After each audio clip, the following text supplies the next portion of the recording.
Hey guys, what is up? It's Dusty here and welcome back to another crypto video. Today I have a very special update for you guys, as it's basically gonna be a update about everything. It's a juicy crypto news update about a ton of altcoins, a ton of crypto news, and just a very good recap of everything you need to know about in the crypto space right now. So I want to start it off with a little crypto overview of the market, then go a little bit into XRP.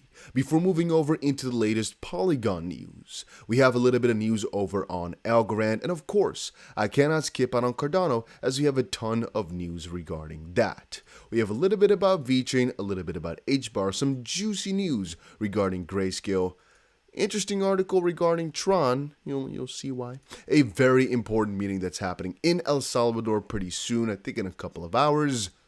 And then some very interesting announcement regarding crypto taxes over in Portugal. And what it writes right here, what it reads, it's a little bit wrong, but you'll see further throughout this video. So if these topics sound interesting to you, make sure you press that like button and let's get right into it. So first of all, the crypto market is a little bit negative today, but I would say it's considered to be neutral. Yes, guys, it's about 3.6% down, Bitcoin about 3.5, Ethereum about 4.8, and I just told you guys in my Telegram group of what exact altcoins I'm buying because, well, the weekly close for Bitcoin was quite bullish, and even though I do not want to deduce from the previous couple of months that we have to have a bullish week or so, I don't want to say that. What I said before to a couple of my friends was, well, we are basically having a similar close to what we saw back in January and back in July. The next couple of weeks after that, every single time we're pretty damn bullish after such a low retest, basically. This time around, it could have the exact same effect. I don't want to say that. All I was trying to say was, hey, me and my friends are stacking up really heavily on these cryptos because almost every single crypto is at least a like 60% discount from the all-time high. It is worth it to just pick up, all right? Even though the prices might go lower. Just see whatever you can do to grab more cryptos at that point. But this is already a point to really stack up heavily. Ethereum at 2,000 is rather cheap. XRP at like 40 cents is really freaking cheap if you ask me. And so I'm buying like a madman. Then again, I cannot put too much time into every single subject today because we have so much going on. Regarding the lawsuit about Ripple and XRP, I just wanted to quickly make this clear.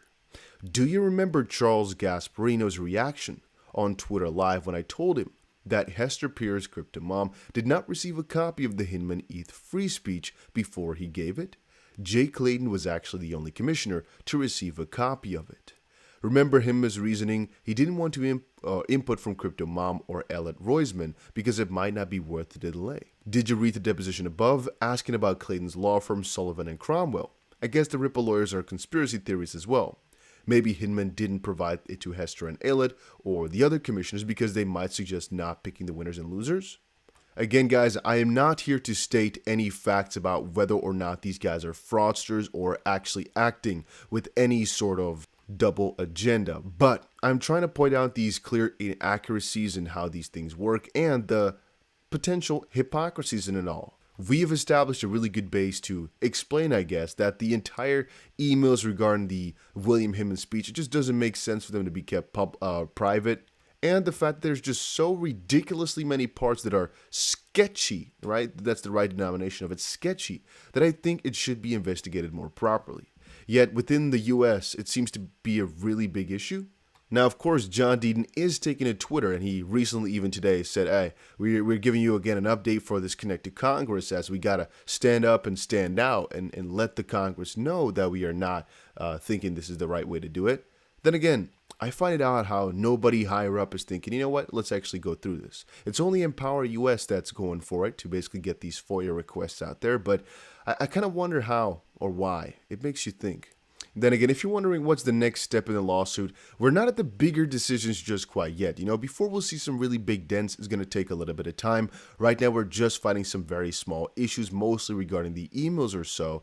And if we get a new update, I'll get it to you guys. But just understand that all these new updates are minor. And I'm not really reporting them as much on my channel anymore because, well, I used to be really excited. Every update used to be a battle. But that was mostly when we had groundbreaking updates and so.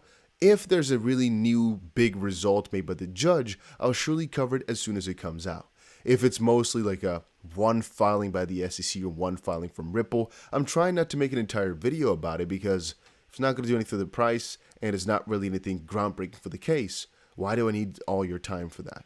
So if there's something important, I got you. If it's just another one of these documents that doesn't really mean too much, it's another hypocrisy or so, I'll wait until we have a bigger news story to make sure that you get a lot of info at once and not just these small pieces that might waste a little bit of time, I guess. All right, then moving over into Polygon. Apparently, they're trying to become completely net carbon, like a positive, so to speak. It's actually now that I've been checking through, a very long or extensive document about this partnership or work together thing. You can see a lot of results, and there's actually there's a lot of data in this one, guys. It's actually really fun to kind of scroll through to see how Polygon is comparing to others and whatnot. There's a lot of it in here. Wow. Then again, all it is doing is basically giving an analysis of where all these emissions come from. It basically explains the Ethereum mainnet and everything that's involved with transactions there, like bridging, for example, and checkpointing. That's where all the emissions come from and how they basically could potentially make that better, or at least what the plans are, as Polygon is taking a good step in the right direction. Then moving over into Algorand. You guys probably know by now, Algorand is actually one of my favorite crypto projects. And that's mostly because I've seen the backend and I understand there's only a very small chance that Algorand could ever actually really fail. Now, this article also describes why Algorand has not had the most amount of traction, and an easy story to kind of explain that is, well, they're mostly focused on these higher levels of society. They're not really focused on the peer-to-peer, an investment for the lower cattle, I almost wanted to say. It's mostly catered to institutions and institutional investors, and for that reason, a lot of people just don't understand exactly why they would buy into it. Or they don't really understand why they're buying the bags when a lot of these bigger institutions are getting them for relatively cheap right now with some crazy gains. In my own opinion, because they're catering so much to these institutional investors, it makes for a very good reason to just kind of buy into this, even though, once more, they are partially dumping on top of our heads, which is definitely not nice and something to definitely be warned about and to watch out for. The same thing happened with Solana. The same thing happens with a lot of these cryptos. They're funded, all right? They're funded in some way, shape, or form. The more they cater towards institutional investors, though, the more longevity it very often has, because these guys have very long vesting schedules over multiple different years. And very often this also brings in a lot of connections to proper exchanges, whatnot, or any partnership for that matter in the near future. So this usually is a bullish thing, but you got to find out that balance, right? Then again, as we've seen with a lot of these bigger DeFi projects as well, if they're backed by bigger companies, in case of a breach, in case of an issue, they're properly backed. And as we've seen now with Luna, well, the more proper backing you have, the better. Then this is kind of funny. So over in a stream from Wendio, this guy was basically calling Cardano a scam. And he said, we have another one for the paint chip brigade. It's just kind of funny how people are not really excited about ADA every now and then. And let's listen to this if we can. It's kind of funny to me. You saw the tweet from Mr. Charles Hoskinson, right? I did not see what the Hosk had to say. Now his scam is much longer running and worse than Luna, but it's obfuscated by more complicated whiteboarding. Yeah. Charles wasn't too happy with that, but I guess I can see the fun and all. So Cardano Vasil's date is set, and investors should know that. Actually, just some very big whales are buying Cardano right now in anticipation of the hard fork that's coming closer. As I said before, hard forks like this aren't necessarily something to be really crazy excited about in terms of tech upgrades or so. Usually they're new, like a like a checkpoint for some bigger things to come on in, but that doesn't mean that from the hard fork date itself, everything is all of a sudden going to be amazing. It depends on what exactly is in the fork. Hard fork, however, as a term, people have often misused. They also think hard fork usually is like a completely new coin being created and whatnot. No, there's different ways in which this can work. In this sense here, it's highly anticipated, sure, but for 99.9% of the people that are actually holding Cardano, it's not really going to make any difference. It's all about the underlying parts. Then again, it is bullish for Cardano. So for when? Well, take a look at this. Speaking on the Vasil hard fork and mid-month development update, I would connote that it is preparing for a closed public testing phase for the hard fork Vasil. It said here by the end of May 2022, it should be in a position to hard fork Cardano testing. After that's done, obviously, we're going to get it implemented by June 29th. Then before we move on, I want to quickly let you guys know about Margex. I've told you all this before, right? Then again, I need to tell you guys again, if you're looking for the easiest platform to trade on and potentially also learn how to trade on, they have a couple of interesting features for that, make sure you check out Margex. It's a crypto exchange I've used many times in many different videos, and the main reason I do so in the videos is because there's only a couple clicks needed to make trades. I know on every exchange it's similar in the sense that there's only a couple of clicks needed, but it's so easy to view it. They have a couple of good protections. You can just read this for yourself if you want to. A link is going to be down below for Margex. And for those of you who've forgotten basically what one of my other reasons was as to why it's my favorite is you have a lot of different pairs like XRP, Ethereum, Bitcoin, the ones I trade the most. But let's say I deposit some Bitcoin, right? And I want to start trading. Oh, my laptop, of course, is getting some nice lag again like usual. Or I guess maybe this is my internet. But as I said before, you can utilize Bitcoin, for example, to actually trade XRP. Or I could deposit Ethereum, for example, and trade XRP with that. If you guys get my drift with leverage. That's a funny thing. On most exchanges, you either need to deposit the dollars to be able to trade all these things, or you can use its own asset, like you can use XRP to trade XRP, obviously.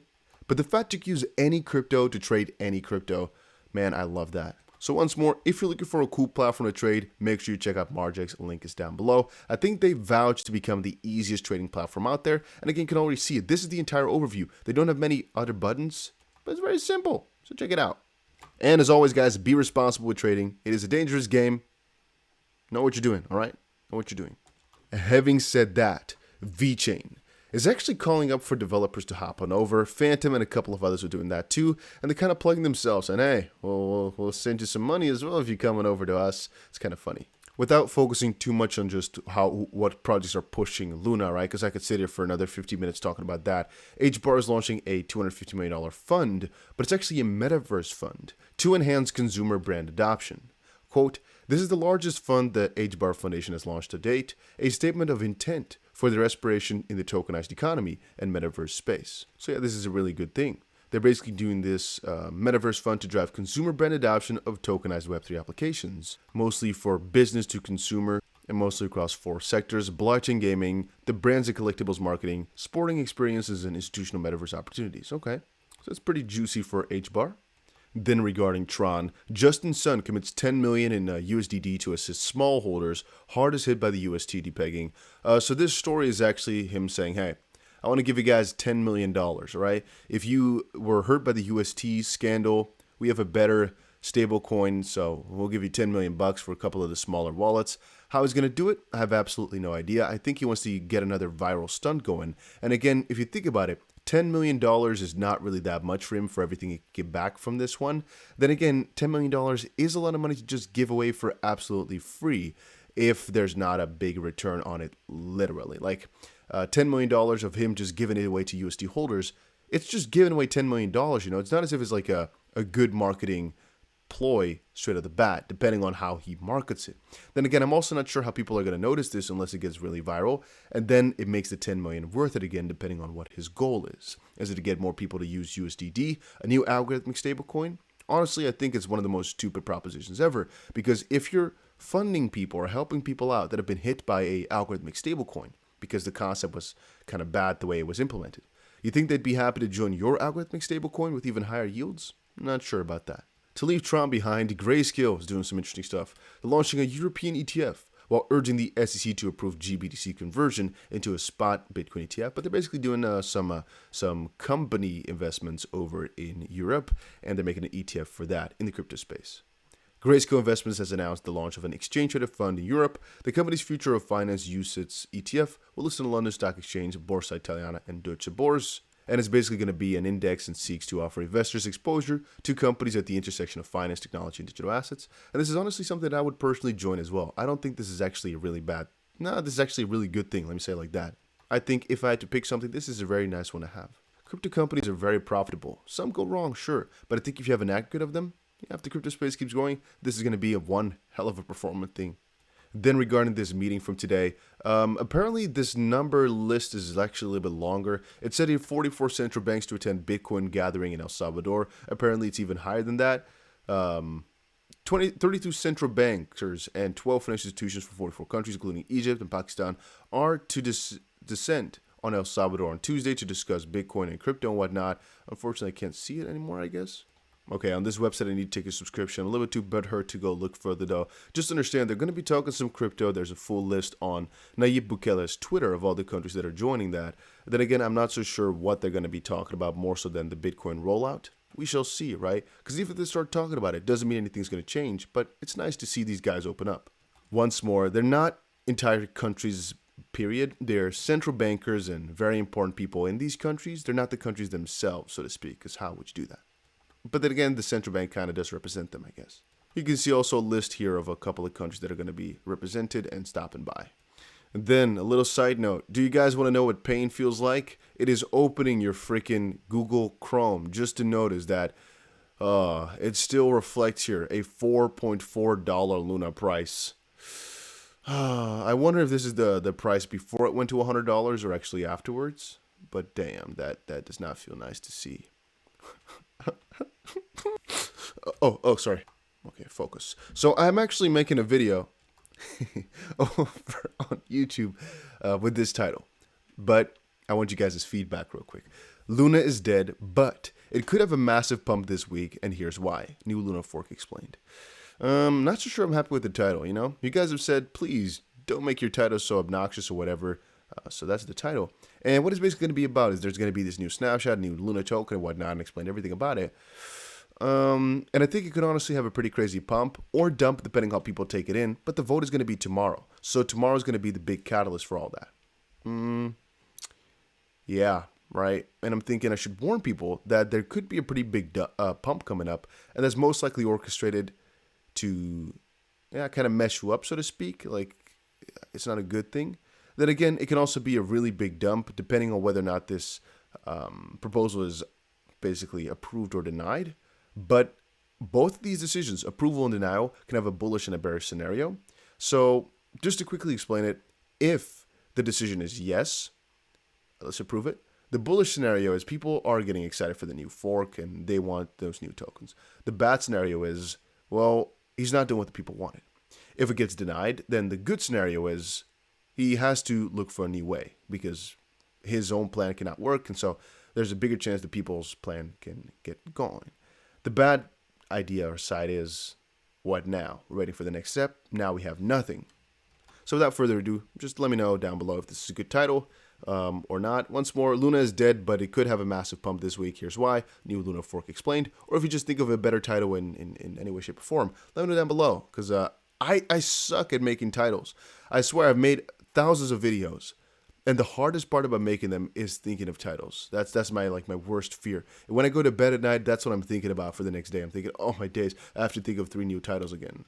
Having said that, the last piece of news I have for you guys for today is the fact that Portugal, and I misspoke a little bit, is saying crypto is going to be taxed, period. All right, I said here, Portugal's finance minister issued a new plan to tax crypto. It's not officially true. He didn't actually state a new plan.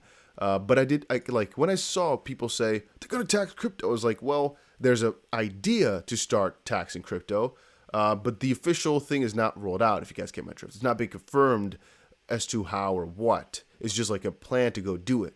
However, I can understand how this might have fallen into a little bit of the wrong side, where I'm thinking they officially devised an entire plan. No, it's just like, hey, we want to make, I should have said, thinking of a new plan. Yeah, sorry, guys. So a little bit wrong on my part. Sorry about that. But hopefully you guys get it now. They just said, we're going to tax crypto. We just don't know exactly how or what.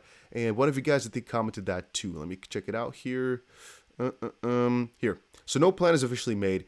It was talked to on the parliament, and it was said that it will be taxed. But no new news on how and when.